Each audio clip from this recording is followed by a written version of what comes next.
Assalamualaikum and good evening, ladies and gentlemen. You're now with me, Yusuf Shukri, and you're now watching TVS Nightline. Let us begin. Premier of Sarawak, Datuk Patinggi Tan Sri Abang Johari Tunopeng, has called upon Muslim countries to utilize the concepts of ZAKAT and WAQF as dynamic economic instruments to strengthen the global Muslim community. The approach goes in tandem with the inclusive and sustainable development practice in Sarawak, an exemplary yet balanced model in terms of economic development and social responsibility. Abang Johari explained that the Islamic economic philosophy founded by Ibn Khaldun has provided a framework for fair resource management and wealth distribution for centuries, surpassing the thinking of Western economic figures such as Adam Smith and John Maynard Keynes. But the whole process is based on the concept of waqaf and the concept of zakat. If Sarawak has the revenue, Sarawak has to pay zakat too, through the taxation system in terms of Islamic concept as well as the modern economic concept. But what I'm saying here is let us deliberate and find solution. At the same time, please us as a Muslim to contribute to the welfare of mankind. I hope this conference will explore that possibility. At least we can work together to produce the human resource that we need. During his speech at the 14th World Zakat and Waqf Forum, WZWF, on Monday, Abang Johari also touched on Sarawak's approach in adopting the Waqf concept through sustainable development, particularly in clean energy generation such as hydrogen, hydroelectric and solar, benefiting from the state's abundance of natural resources. He also called on Muslim scholars and youths to master emerging technologies such as artificial intelligence, AI, and semiconductor innovations in order to strengthen the economy and enhance global respect towards the Muslim Ummah. Now, those suffering heart problems in central Sarawak will have better access to treatment at Bintulu General Hospital. Deputy Premier Dato' Ahmad Dr. Sim Kui Hian said the hospital is now equipped with its own cardiac catheterization laboratory built with donations from 3 local corporate bodies through the Sarawak Heart Foundation. The cath lab will effectively provide immediate and efficient treatment for patients while reducing travel time and costs. Yeah, I want to thank KKN and Yang Muhammad Menteri Kesihatan for allowing the donation. For allowing donation because once you donate, right, is the operational cost quite a lot. Because for the 74 or 75 patients, for the 74 patients who are angioplasty, right, each of these cases, right, will cost the government, will minimum cost the government, right, 15 to 20,000, each, but the patient will pay 200 ringgit.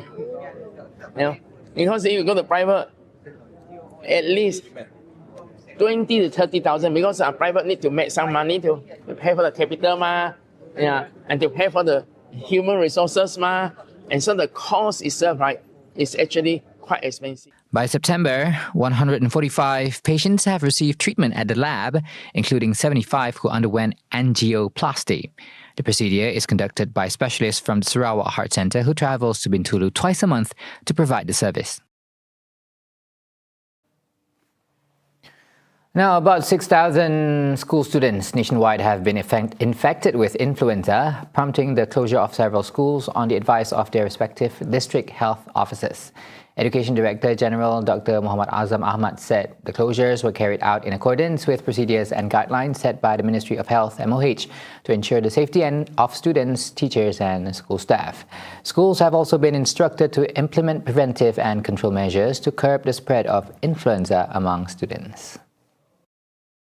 Tapi pada masa yang sama, saya dah minta semua sekolah kita, ataupun IPGM, kolej komuniti, kolej matrikulasi dan juga kolej vocational, melihat panduan-panduan, merujuk panduan-panduan yang diberikan oleh Kementerian Kesihatan Malaysia dan juga pejabat kesihatan daerah. Jadi pada kami, apabila nasihat itu diberikan oleh Kementerian Kesihatan Malaysia ataupun Jabatan Kesihatan Negeri ataupun pejabat kesihatan daerah, kalau dia arahkan kami tutup, sekolah itu ditutup, kami akan akur. Tapi saya dah minta pegawai di peringkat lembaga peperiksaan untuk bersedia dengan cabaran-cabaran ini, sebab SPM kita akan bermula pada 3 bulan 11 nanti. He also gave assurance that the Ministry of Education, MOE, is ready to face any possible situation ahead of the SPM examination, which will begin on November 3rd. Last Thursday, MOH reported 97 clusters of influenza A and B during epidemiological week 40, compared to 14 clusters the previous week, with the majority involving educational institutions. According to MOH, all states recorded increases, with Selangor, Kuala Lumpur, Putrajaya, Penang, Johor, and Kedah being the top 5 states. The Disaster Operations Control Centres at all levels will be activated ahead of schedule to ensure effective monitoring and coordination before the Northeast Monsoon MTL 2025-2026 begins in early November. Deputy Prime Minister Datuk Seri Dr. Ahmad Zahid Hamidi said Malaysia had forecast that this year's monsoon season will be influenced by a weak La Nina phenomenon expected to persist until the end of March in 2026. He said in a statement following the Central Disaster Management Committee JPBP meeting number 2 2025, which he chaired earlier today. According to Met Malaysia's forecast, Sabah is expected to experience above average rainfall between November and February, while the heaviest rainfall is predicted in December across Kelantan, Terengganu, Pahang, Johor, Sarawak and Sabah. Right, Prime Minister Datuk Seri Anwar Ibrahim will be in touch with Egyptian President Abdel Fattah el-Sisi in the next few days to discuss facilitating the delivery of Malaysia's humanitarian aid to Gaza via land through the Rafah crossing. He said the proposal was part of efforts to ensure the safe passage of the Malaysian contingent under the Sumut Nusantara mission, which is working with regional partners to deliver relief assistance to Palestinians affected by the ongoing conflict. Communicate to President Abdel Fattah el-Sisi in the next few days to suggest to him that allow our contingent to go via Egypt to Rafah and continue to assist with complete devastation. On Malaysia's humanitarian mission to Gaza, Anwar said that the flotilla movement, including the global Sumut Flotilla GSF, is not his personal initiative. I can't claim credit. Some young Malaysians wanted to take the lead.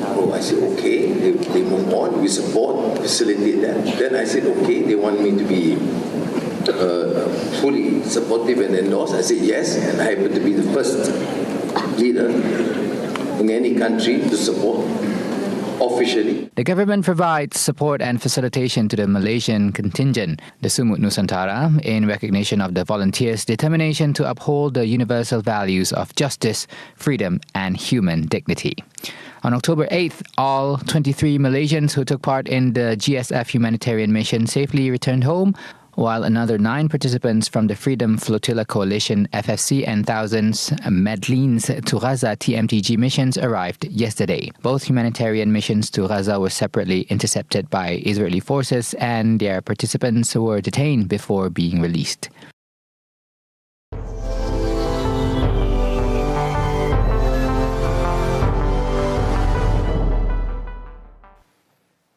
Families of many of the Palestinian prisoners being released by Israel under an exchange deal say their long-awaited freedom is bittersweet after they learned their loved ones would be deported to third countries. At least 154 Palestinian prisoners were freed today as part of the swap for Israeli captives held in Gaza will be forced into exile by the Zionist regime. Those to be deported are among a larger group of Palestinians being released by Israel. 250 people held in Israeli prisons, along with about 1,700 Palestinians seized from the Gaza Strip during 2 years of Israel's war, many of whom were forcibly disappeared according to the United Nations. For its part, Hamas and other Palestinian groups released 20 Israeli captives under a Gaza ceasefire agreement. There are no details yet about where the freed Palestinians will be sent, but in a previous prisoner release in January, dozens of detainees were deported to countries in the region, including Tunisia, Algeria, and Turkey. Observers said the forced exile illegally breaches the citizenship's rights of the released prisoners and is a demonstration of the double standards surrounding the exchange deals. Associate Professor in Public Policy from the Doha Institute for Graduate Studies in a report by Al Jazeera said, it is illegal because they are Palestinians and have rights to return back to their home country. This action, he said, is like sending a prisoner from a small to a bigger prison, away from society, to new countries in which they will face major restrictions. Over in the Philippines, inflation and corruption are the main concerns among Filipinos, according to a nationwide survey by an independent polling firm, Pollster Plus Asia Research Incorporated, released on Monday. The survey conducted among 1,200 adults showed that 54% expressed concern about inflation and 51% about corruption. Amidst the ongoing congressional investigations into budget insertions and ghost infrastructure projects, 51% of Filipino adults cite the need to fight graft and corruption in government as a national concern that the incumbent administration needs to address immediately. It mentioned that this overall level of concern is essentially the same as that recorded on the issue of inflation, 54%, an issue that has consistently been the leading urgent national concern of adults in the country. In distant third place is increasing the pay of workers, which is followed by a set of issues that includes fighting criminality, reducing poverty, fighting the widespread sale and use of illegal drugs, and creating more jobs. In September, massive protests were held in Manila and other major cities across the Philippines, denouncing widespread corruption involving high-ranking officials overseeing the government's flood control and related projects. Philippine President Ferdinand Marcos has described the alleged scale of corruption as horrible. Wall Street stocks jumped in early trading Monday after President Donald Trump softened his posture on China following earlier threats of larger tariffs. Trump, who on Friday announced massive tariffs due to Chinese restrictions on rare earths, backed off that stand, saying on a Sunday social media post, it will all be fine, adding that the United States wants to help China. Steve Sosnick of Interactive Brokers said, about 10 minutes into trading, the Dow Jones Industrial Average was up 1% at 45,946.19. The broad-based S&P 500 gained 1.2% to 6,628.99, while the tech-rich Nasdaq Composite Index advanced 1.5% to 22,527.53. Earnings season gets underway in earnest this week, with reports from JP Morgan Chase, Goldman Sachs, and other financial heavyweights on Tuesday. The IMF and World Bank's semi-annual gathering of finance ministers and central banks governors also begins in Washington on Monday. And that's all the time we have for tonight's TVS Nightline. Once again, I'm Yusuf Shukri. Thank you for watching. Assalamualaikum and good night.